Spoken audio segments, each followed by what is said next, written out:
So here, what you can do that's actionable, you can do the task audit before you hire anyone for anything. All right, so we just talked about level one in outsourcing. Your first outsourced support is going to be through Fiverr and Upwork. You're going to get some low cost help, low risk, high learning.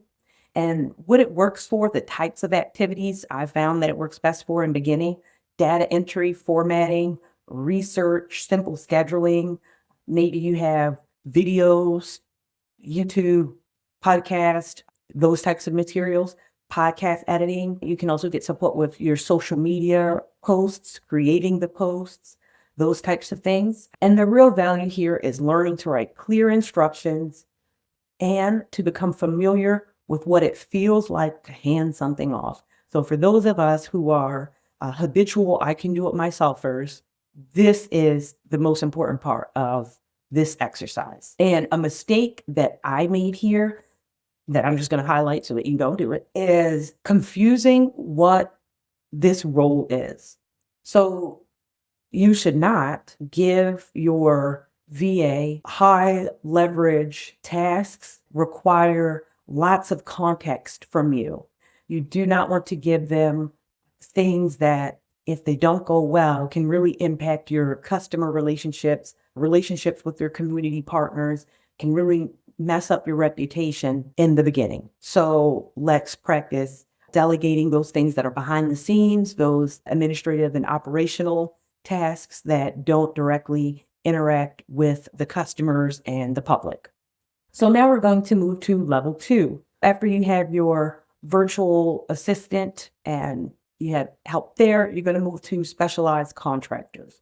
So specialized contractors can be editors, ongoing editors or producers for multimedia that you have. They can be your CPA, your certified accountant. They could be a business coach, maybe fractional marketing support, but someone who works on a project basis or maybe an ongoing advisory basis, maybe an attorney that you have a standing once a month call with that costs $200, $300 for that call, or they're on standby for when you need them and they help you with tasks as needed. So you want to have your by project or as needed professional specialized contractors helping you as your next level. And you can also use score.org. This is a free mentoring service funded by the federal government. And the mentors are volunteers that are experienced business professionals. When I first started my business, a SCORE mentor helped me build my financial foundation. She helped me create my first budget and my financial projections. She was so impressed by my level of execution. I did not take this for granted. She was a financial executive with over 3 decades of executive financial leadership in Fortune 500 companies. So when she gave me a directive, a tip, I was very serious about implementing.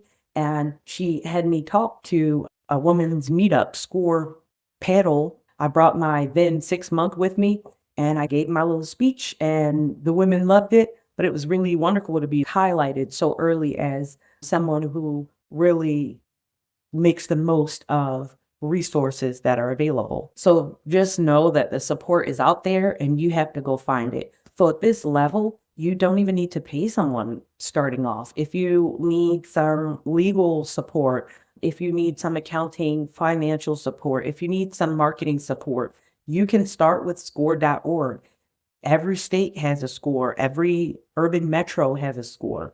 So you can have mentors that are local to you, or you can have a mentor that is in another state, and you can look specifically for what types of industries they specialize in and have experience in, and what type of business function that they specialize in as well. Wonderful resource. I highly recommend trying it. I've received wonderful marketing support as well, and all of that at no cost to me. So yeah, make use of your tax dollars and go to score.org for that support.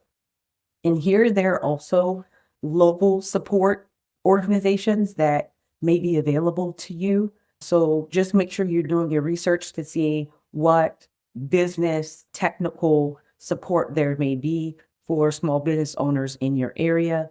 Lots of not-for-profit business entrepreneur support organizations will offer technical support, and meaning that they can help make your website or help you with your branding. They can help with really specialized, high ticket tasks and work that they can help pair you with a professional and also foot the bill for that support. So make sure you're looking at your particular state and community business support resources as well. So level 3 is where you start to get into the land of employees. So here you're going to dabble in a part-time employee.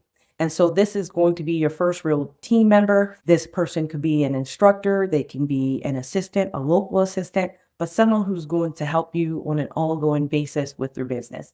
So you can start with 10 hours a week, but the core unlock here is that the business can function when you're not in a room.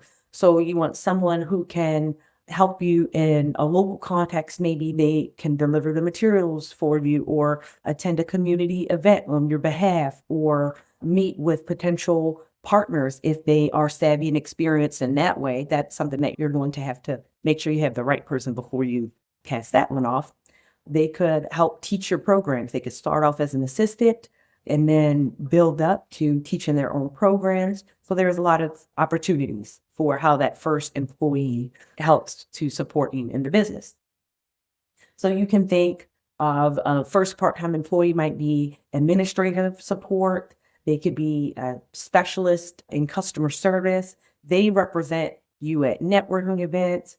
They can help grow partnerships and know that representing you in public events, that those tasks are going to require lots of trust and familiarity with your vision and your programs. And the growing pain here is people grow with you and they grow out of alignment. So at a certain point, as you grow your organization, part-time employees may no longer be needed. You may need to go to full-time employees.